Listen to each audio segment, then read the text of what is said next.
Well,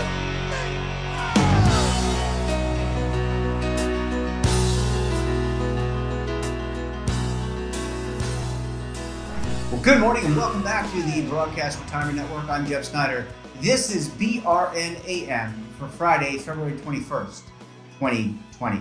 And here are our top stories, steps you can take to avoid being audited, and then we'll take a look at 2019's Social Security increases. Well, let's welcome to the program Mari Backman. She is a personal finance reporter with the Motley Fool. Hi, Mari. How are you?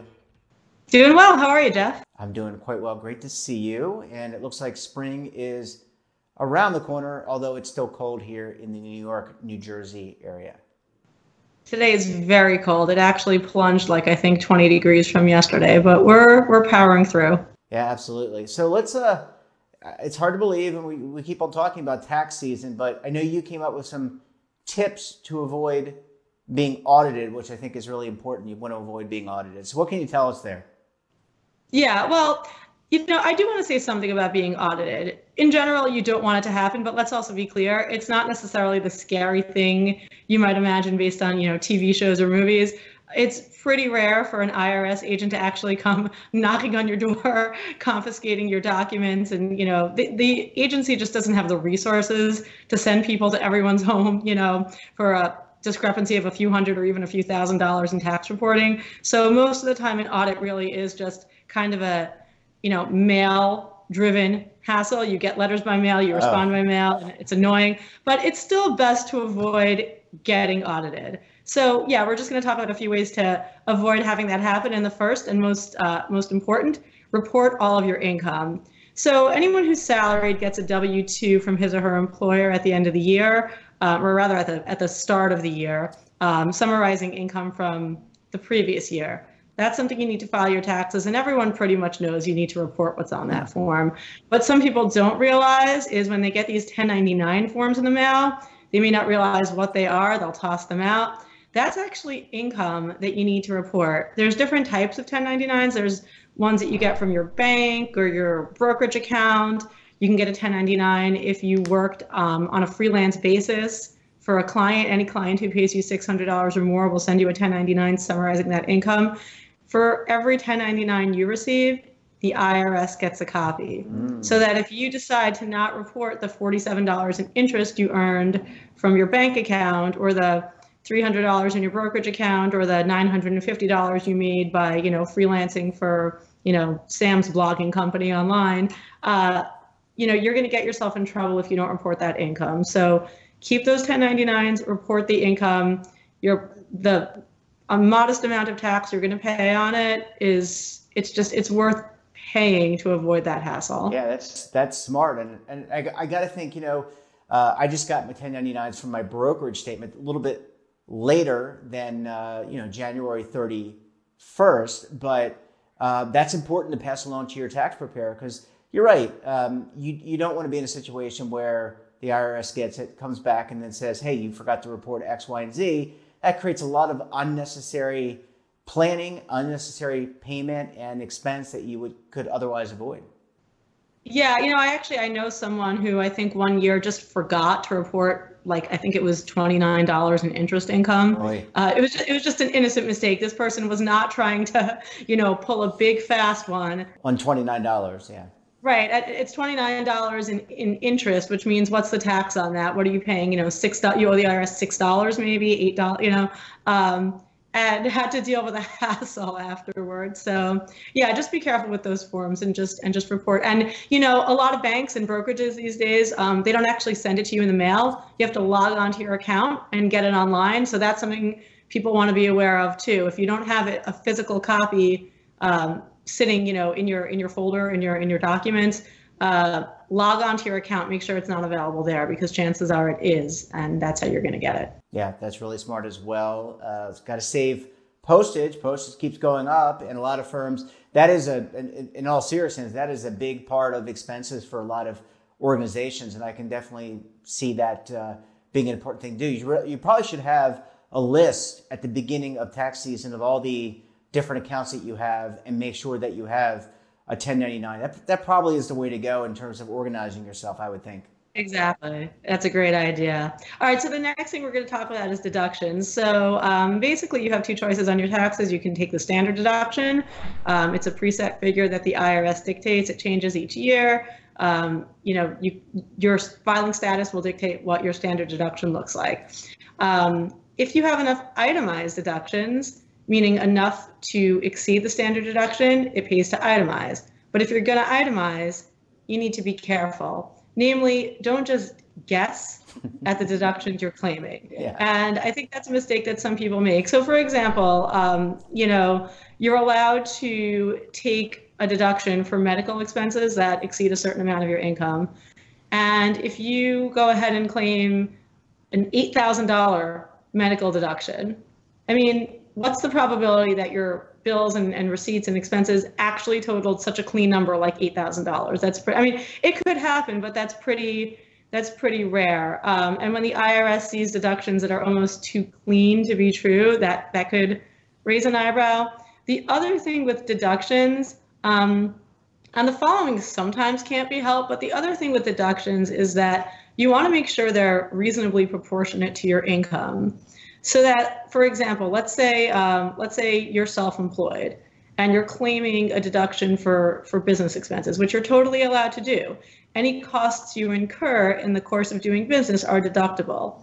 But if you've got an income that you're reporting totaling, let's say, $60,000, and you're claiming $50,000 in deductions, that looks a little funny. Yeah. How can you afford to basically, if you're only earning $60,000, incur $50,000 worth of expenses?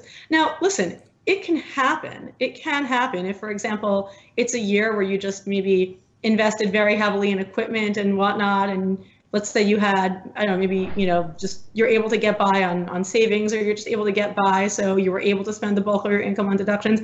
It can happen. But if you're claiming a large amount or a large number of deductions, or a large deduction proportionate to your income, just make sure you have very clear documentation backing that up, because chances are that there's a good chance that's going to get your return flagged. Yeah, that's smart. And I do save all my receipts from business expenses, and I do keep a spreadsheet, and I turn that over to as I go. So I turn that over to my tax preparer every year. Real smart, Mari, because last thing you want is to, as we've said, tip off the auditors and have them come unnecessarily to your business or request information from you.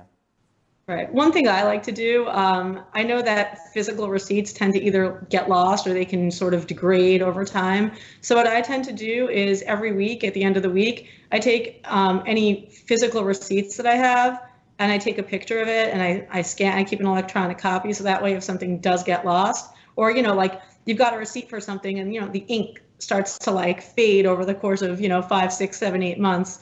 That way I just know that I have a record. Luckily these days, a lot of business expenses are recorded because you've got a credit card statement showing, what you bought, or you've got, a receipt via email. So a lot of that problem is kind of eliminated. But for any physical receipts, I always recommend just immediately take a picture of it and store it electronically. That's a very smart comment.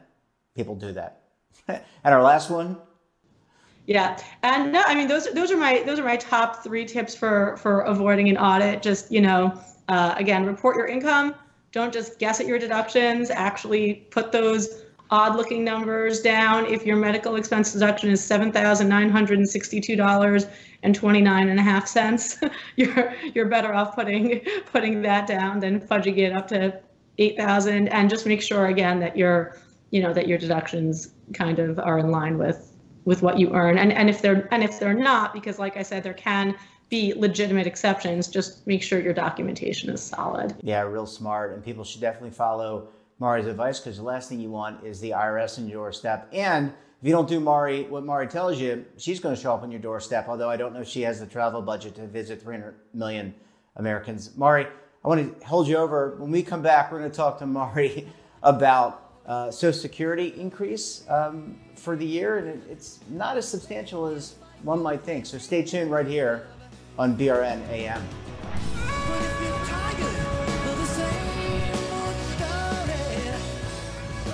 Imagine a new television network that will make you richer, healthier, and in control of your financial future.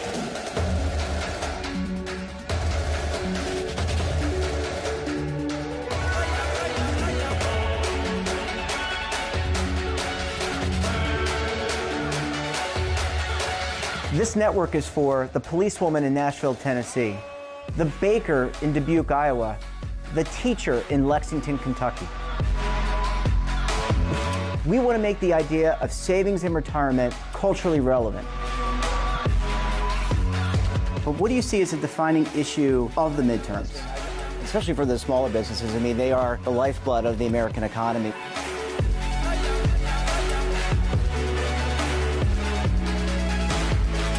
Featuring exclusive interviews, current affairs, and docuseries.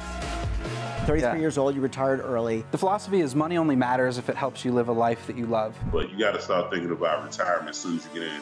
The Broadcast Retirement Network will drive very high engagement with premium partnerships.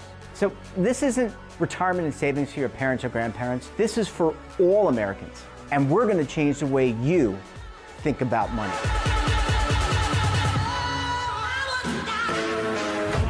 Welcome to the next frontier of retirement and savings. This is BRN, the Broadcast Retirement Network. Welcome back. We're talking to Mari Backman. She's a personal finance reporter with The Motley Fool. Mari, thanks so much for sticking around with us this morning. Yeah, sure, no problem. So Mari, every year the Social Security, or not every year, but there are cost of living adjustments and increases that tend to happen with Social Security. It turns out last year, 2019, Social Security raise was not as substantial, was actually not great. And according to your report. Right. And so what's funny is, so 2019's cost of living adjustment came in at 2.8%, which actually is not terrible, given that over the past 10 years, there have been several years where that, we'll call it a COLA, instead of saying cost of living adjustment every time, where the COLA has been zero. So 2.8% is not bad. And for context, going into 2020, seniors only got a 1.6% COLA. So 2.8% is sounding pretty nice. But recently, the Senior Citizens League released a report, and it found that actually 45% of Social Security beneficiaries last year wound up with a monthly income boost of just $10 or less, despite that reasonably generous COLA. Wow. Which stinks. Yeah. Which stinks for them. That does stink. And, I think the most important thing, Mari, here is that these people are on fixed budgets, right? I mean, and you mentioned 2.8%, but what's the cost of inflation on core goods? I mean, that's got to be more significant than the 2.8%. I mean, actually, the 2.8% is not terrible in terms of recent inflation. But the issue also is that when you see your Social Security benefit go up, part of that raise is offset whenever Medicare Part B goes up. So you pay your monthly Part B premium. If you're enrolled in both programs simultaneously, you pay your Part B premium right out of your Social Security benefits. So that, yeah, you might get a certain COLA, which in theory should raise your monthly Social Security income by a certain amount. But then when you take out that Medicare Part B increase, all of a sudden it's like, oh, wait, you're left with what often ends up being very little money. Yeah. And like I said, that's a concern. And I get it. A lot of people retiring today may not have supplemental income. They may not have had a 401k, or they may not have a pension, and they're relying solely on Social Security. And I got to think that that's a flaw in some ways in the system. I think a lot of the problem actually just boils down to misrepresented expectations and just not enough education. So I think, probably my generation is one of the first that really kind of grew up in the workforce, so to speak, being told to save in a 401k or in an IRA.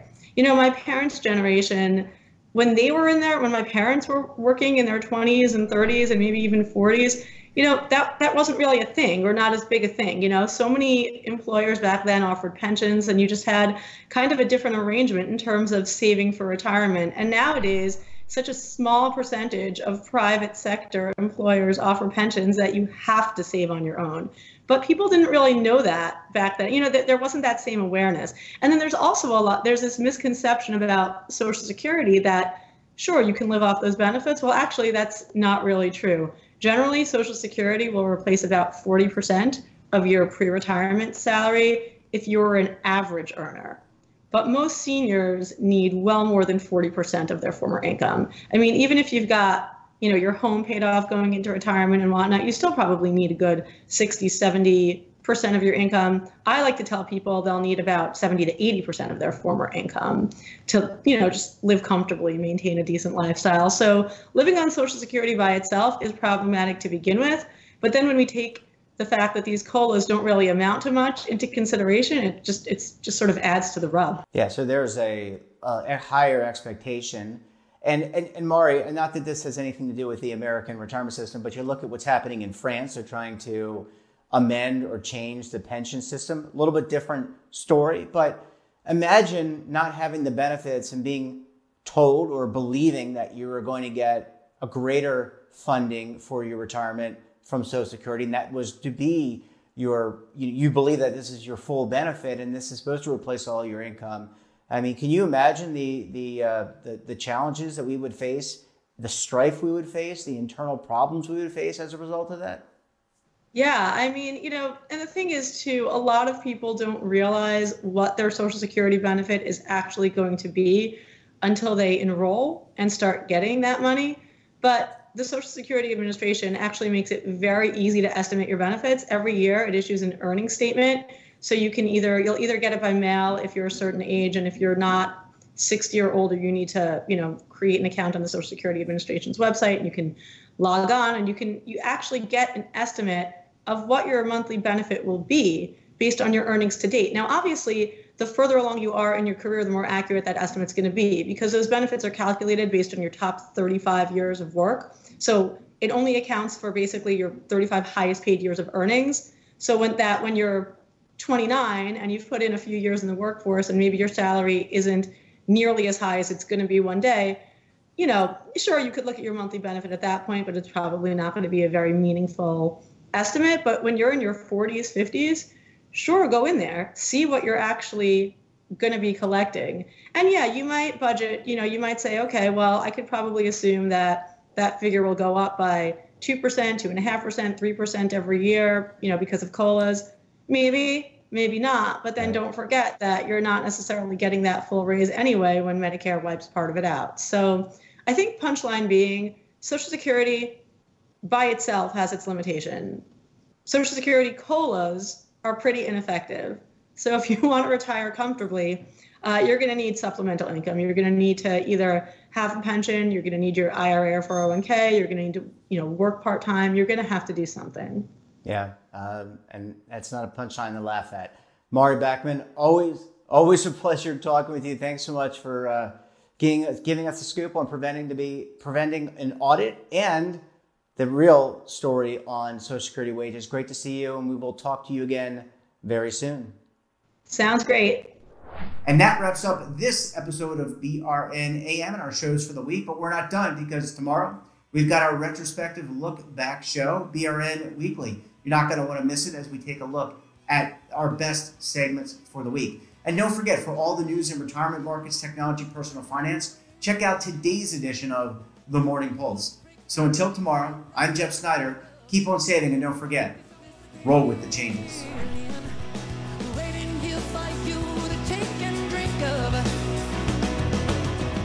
But if you're tired of the same